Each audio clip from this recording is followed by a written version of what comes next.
Welcome back to the Communication Mastery Podcast with me, Mark Burlinson. In this season in 2026, we're going to spend some time looking back and replaying some of the episodes that some of you have asked about in your comments. And in between those, I'm going to be back with little snippets each week of helpful information that you can put into practice in your business, in your life, to help you grow your communication mastery. And so today, I want to look back to the episode we just saw 2 weeks ago, episode 10. It was a great conversation with the folks at the Better Business Bureau. They have a real heart to see small and medium-sized businesses succeed. And that's why I love working with them. I'm a Better Business Bureau accredited business myself. And also I've been working with them for here in the Eastern Carolinas, excuse me. We've got some special benefits for BBB accredited businesses, and those are in the pipeline, but I'm hoping they'll be completed by the time this episode releases. And if so, I'll put a link in the show notes for you to click on. If you don't see the link there, then go to my website after you've listened to the episode and send me a message. I'd be glad to send you the details of those. But some good discounts and some great benefits. If you are a BBB accredited business, you can get special access to some of the wisdom and the insight that I have to offer in communication. So on that episode, in that conversation, we talked about the benefits in small business and in mid-sized businesses. And also we touched on nonprofits because the community benefits when small businesses thrive, especially in small town America. And that's a real passion of mine, is to see our communities, our smaller communities thriving with businesses that are not dysfunctional, where communication is really front and center for the sake of teamwork and for connecting with customers. And then when you think about the nonprofit world, that's another area that really I'm passionate about, because when a nonprofit's mission is hindered by poor communication, that grieves me. But whatever the nonprofit's mission is, effective communication always increases the impact, always increases the return on the mission and the values that they're living to express.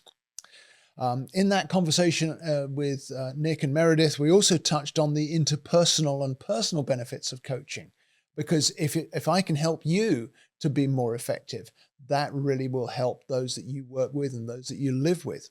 And when you understand yourself using the Life Languages Communication IQ tool, then what we're really doing is equipping you to handle life's challenges more easily. Whether that's the challenges at work, whatever you do, it might be challenges with those you work with, or it may be challenges with those that you work under, or it may be challenges with those that you're working for, your customers and your clients. But if you're equipped to handle those challenges more easily, more quickly, then you can get on with what you're good at. That's what really we want to achieve through this podcast. And so today, out of that conversation, I wanted to zero in on a challenge that I've seen a number of my clients face, and it may be applicable to you as well. And that is where we see everything through just one communication style, maybe your primary communication style. And we tend to think, well, I'm like this, and therefore the whole of life has to be filtered through that lens. And that makes you somewhat inflexible, whether it's inflexible in terms of, I can't do anything if I can't think about it for a day or two first. Or it may be that you can't cope with people around you who show emotion because that's not something that's familiar to you. Or it may be that you have to have everybody jump on board and get everything on track quickly, just the way you would want it, and find it hard to admit that others may not have that style high in their communication profile. That tendency to see ourselves through my primary language can always be a challenge in communication. So I want to reiterate what we've said many times on this podcast. You speak all 7 communication styles, all 7 life languages in some shape or form. Now, you may not be strong in all of them. In fact, it's very rare to be strong in all of them.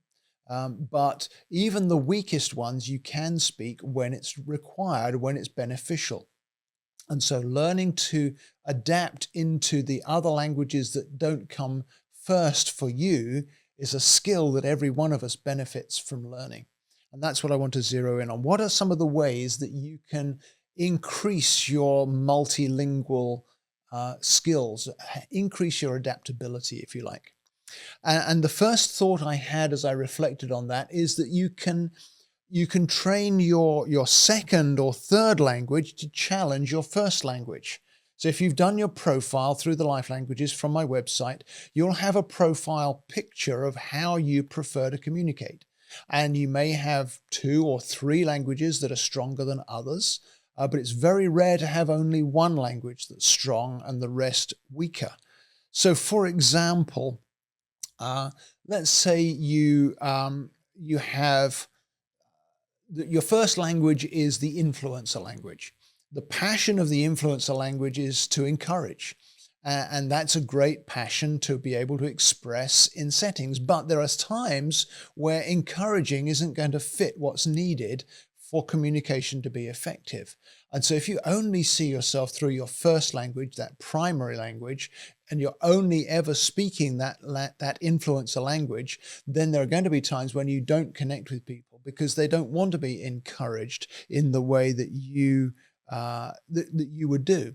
So maybe your second language is the responder. It's another emotive language, but it's one that cares and protects rather than encourages enthusiastically. There's a big contrast between those two languages, even though they're both feeling based. And so you can get your responder language, the one that cares and wants to wrap around to protect, to challenge your influencer tendency to always come through with encouragement, and to say, wait, what about caring for this person? What about protecting this person as well as trying to encourage them? So you can train another language in your profile to kind of challenge you. I've sometimes said it on this podcast that you've got more than one voice in your head. And sometimes we've learned to only listen or only think that the valid one is the loudest one, when actually it would benefit us to listen to some of those quieter voices as well. Another example of training one of your lower languages to challenge your highest one would be maybe with your filter question. In any communication, each language has its own filter question. Let's move to thinking and action languages because we talked about emotive ones. If your primary language, your first language in your profile is maybe the shaper language, where your filter question is, do you have a plan? Is there a plan? What is the plan? And everything has to be about the plan in order for you to feel comfortable. Well, maybe you know that there are settings where you can't have a plan or it's not appropriate to focus on the plan. Maybe all we're doing is hanging out with some friends. Well, what's the plan, everybody? Well, we don't want to be that structured for the next hour or 3. We just want to hang out. And so you can challenge that shaper priority in your profile with one of your other languages. Maybe you could challenge it with a contemplator approach of, am I interested in this as the filter question?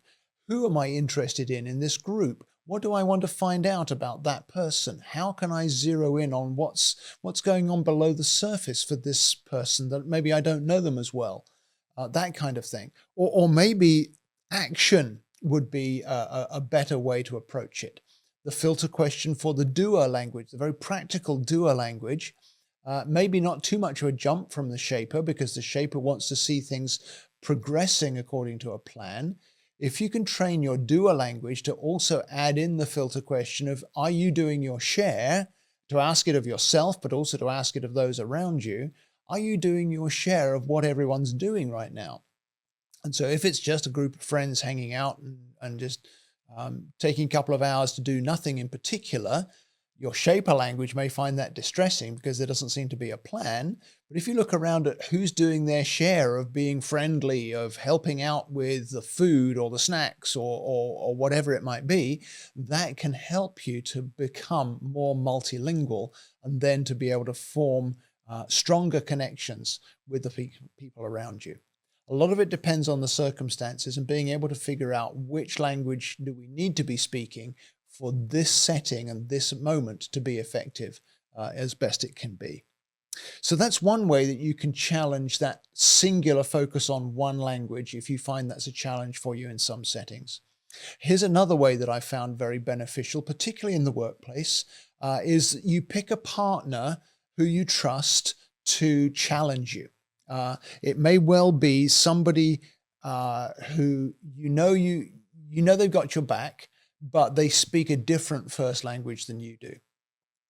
It's often something we do when we do workshops for teams in businesses, is to say, if you want to grow your knowledge of a particular language, look at the results for this team and find somebody who's stronger in that language than you are, and then follow them around for a bit, or get lunch with them, or have them watch you to see where you get to speak their primary language, maybe in a way that feels unfamiliar to you.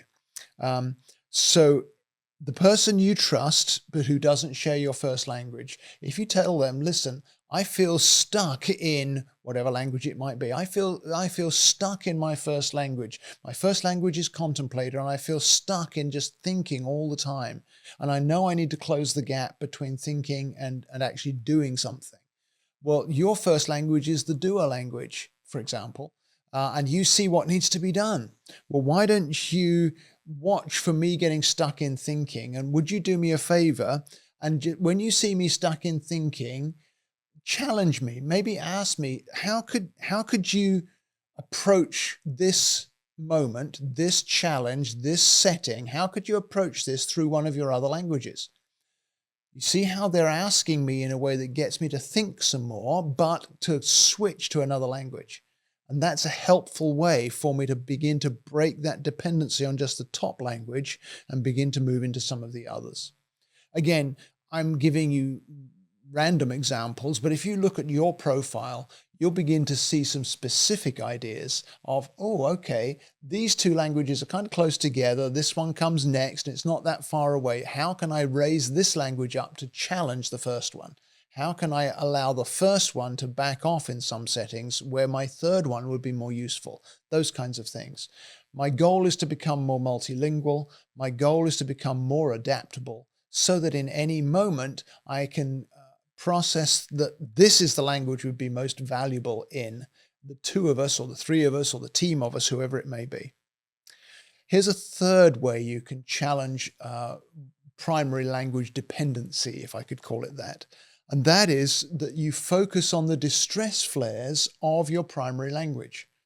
Go back to your report and figure out, what are the distress flares I'm looking for in this language, and then train yourself to catch them sooner and then to mitigate them more fully. So let's say your primary language is the mover, and the mover's distress flares are to attack, demand, attack.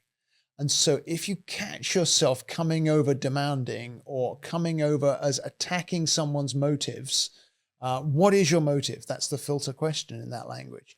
If you can spot yourself doing that, which is a challenge when it's your first language because you do it all the time, or you do it more easily, you do it more naturally without noticing it. But if you can train yourself to notice the distress flares, oh, this is not me being courageous, this is me being demanding. If you can catch the difference, then you can mitigate it more quickly by going back to answering the filter question, what's your motive, getting into meeting the need from others, those kinds of steps, the things we've talked about in earlier episodes. So if you focus on those distress flares to become fluent in them for your primary language, that will help you to see when you need to be in another language because your first language is in distress. Hope that makes sense to you. Once you see it, you can adapt to it. You can switch into another language in your profile, and then you'll find connection works far better than it would have done otherwise. Thank you so much for listening to today's episode. It would mean a lot to me if you'd rate and review the podcast so it helps more listeners to find us. But also, would you give me your feedback on things you'd like to hear about in future episodes? And remember to share the episode with a friend if you see something that would benefit them as well. You can reach me with feedback through my website at markburlinson.com. Just click on the contact button and send me a message. I respond to everyone personally, and I really want to hear from you. So thank you again for listening sharing, reviewing, and giving me your feedback.